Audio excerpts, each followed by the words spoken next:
Bonjour et shalom à vous ce matin de dimanche au nom de Jésus-Christ. Je vous souhaite la bienvenue à tous dans cette émission de dévotion matinale. Mon nom c'est Bled Betchem. Soyez abondamment, infiniment bénis ce matin. Que vos activités soient bénies, que votre journée soit bénie. Voici ce merveilleux jour que Dieu a fait dans ta vie. Ce jour excellent, ce jour glorieux dans ta vie. Ta vie est cachée en Jésus-Christ. Ta vie est cachée en Christ. Ta vie est cachée en Jésus-Christ. Tu as été sauvé, tu as été guéri, tu as été délivré par la grâce en Jésus-Christ de Nazareth.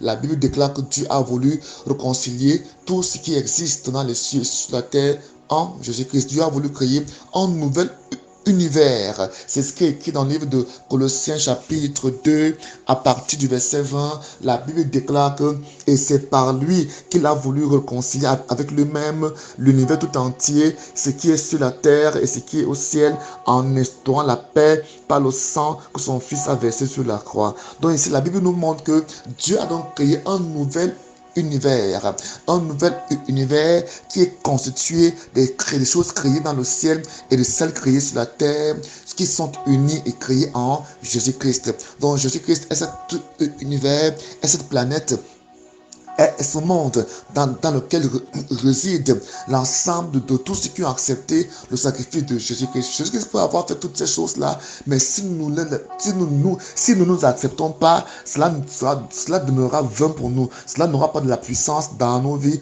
cela n'aura pas de l'impact dans nos vies.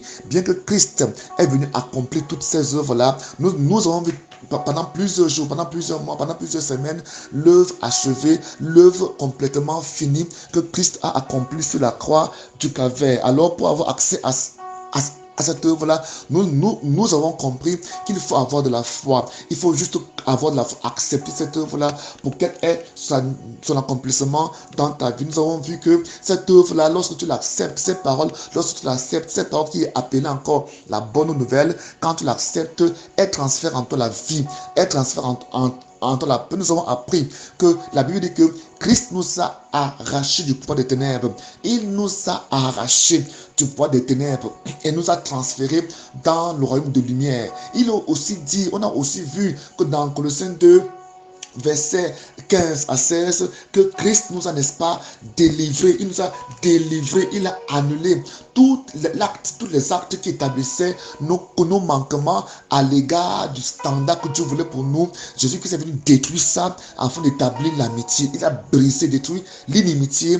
Il nous a pardonné. Il nous a fait grâce de toutes nos offenses, de tous nos péchés, tous les péchés que nous avions commis. Christ, avant même qu'on lui demande pardon, avant même que nous soyons conscients, n'est-ce pas, de l'impact de ces péchés dans nos vies, il nous les a pardonnés. Il nous a complètement pardonnés.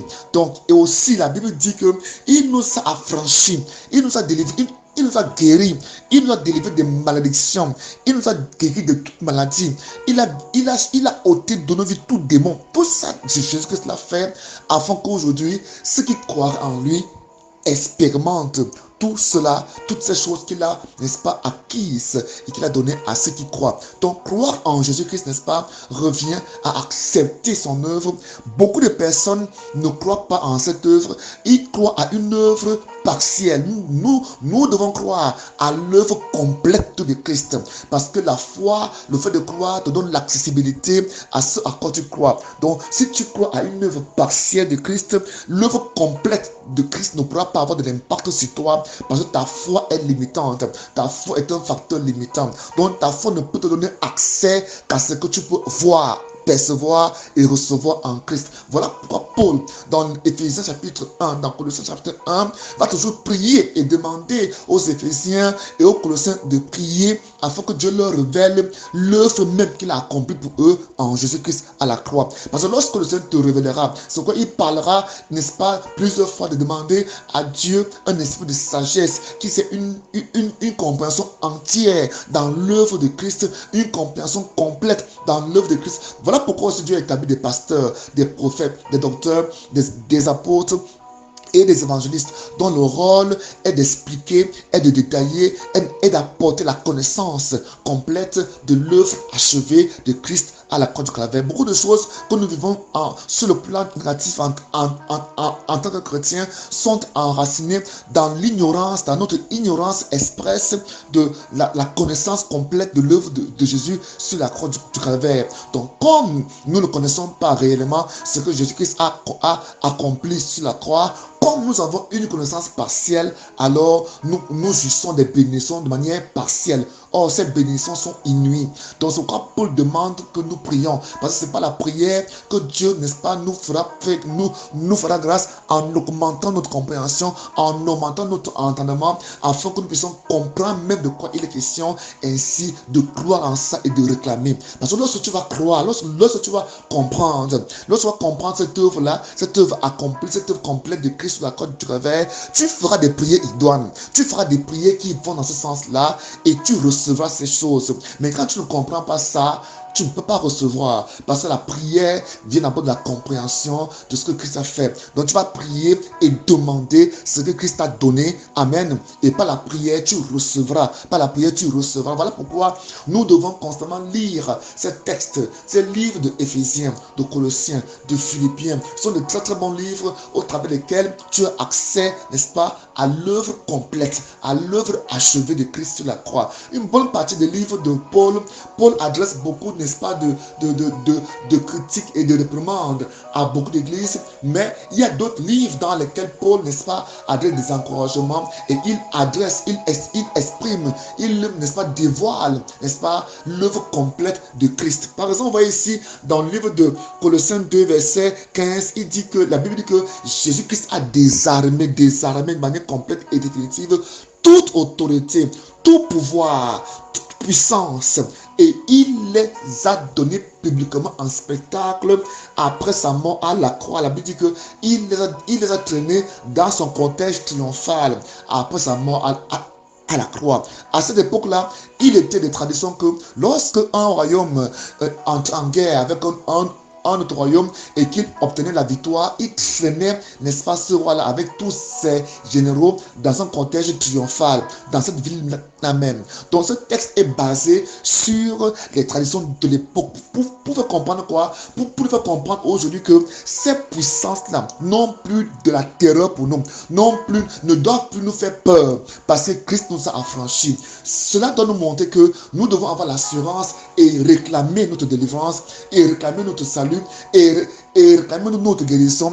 Voilà pourquoi unis à Christ, comme il est écrit dans Colossiens 1, 14 à 15, il dit, étant unis à Christ, nous sommes délivrés, nous sommes sauvés, nous sommes restaurés, nous sommes guéris. C'est notre union. Le problème, c'est notre union, c'est notre foi. Voilà pourquoi nous devons comprendre que nous avons été créés à l'image de Dieu en Christ. Donc en Christ, nous sommes recréés à nouveau. Nous sommes créés à nouveau. C'est pourquoi la Bible parle de se laisser régénérer, transformer par la parole. Donc la parole de Dieu prêchée a la responsabilité de vous transformer, de vous guérir, de vous bénir.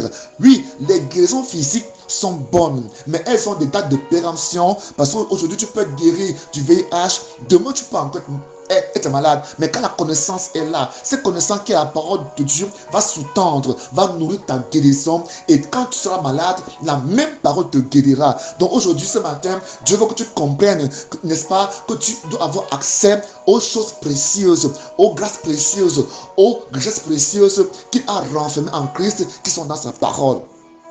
Alors ce matin, sache que tu es un privilégié. Alors ce matin, sache que tu es privilégié en Christ. Tu es privilégié en Christ parce que Christ t'a aimé. Il t'a aimé. Et il t'a aimé en venant mourir, en acceptant l'ignominie, en acceptant la croix, en acceptant la mort, une mort honteuse pour toi, afin que toi tu puisses parvenir à avoir accès à la vie. Alors ce matin, je prie pour toi, afin que la grâce de Dieu dans ta vie, afin que la grâce de Dieu rentre dans ta vie. Père éternel, je te prie. Père éternel, je te prie en ce matin, Seigneur, afin que par ton esprit, que ce peuple ait accès à la compréhension réelle de l'œuvre achevée de Christ à la croix du calvaire, qu'ils aient la compréhension parfaite de ce que c'est que la croix de Jésus, de la signification même de la mort de Jésus à la croix, de la signification même de la résurrection de Jésus-Christ pour leur vie, au nom de Jésus. Père, je prie, ô Dieu Tout-Puissant, afin que ton Esprit Saint retire en eux l'incompréhension, retire en eux le retard d'incompréhension, le doute, l'incrédulité au nom de Jésus-Christ. C'est toi qui peux leur donner la grâce d'avoir part à la compréhension complète. Père, je prie qu'ils reçoivent cette compréhension, qu'ils reçoivent cette sagesse et qu'ils soient bénis, qu'ils soient sauvés, qu'ils puissent jouir des véritables richesses en Christ, des véritables richesses en Christ que sont quoi? La bénédiction, la délivrance, la restauration, la guérison, le salut, la protection, la paix, la joie. Saint-Esprit, je prie ce matin que comme cette liste est complètement longue, que toi tu la leur révèles, et qu'ils aient foi en toi afin d'avoir accès à ces bénédictions. Soyez bénis au nom de Jésus-Christ de Nazareth. Amen.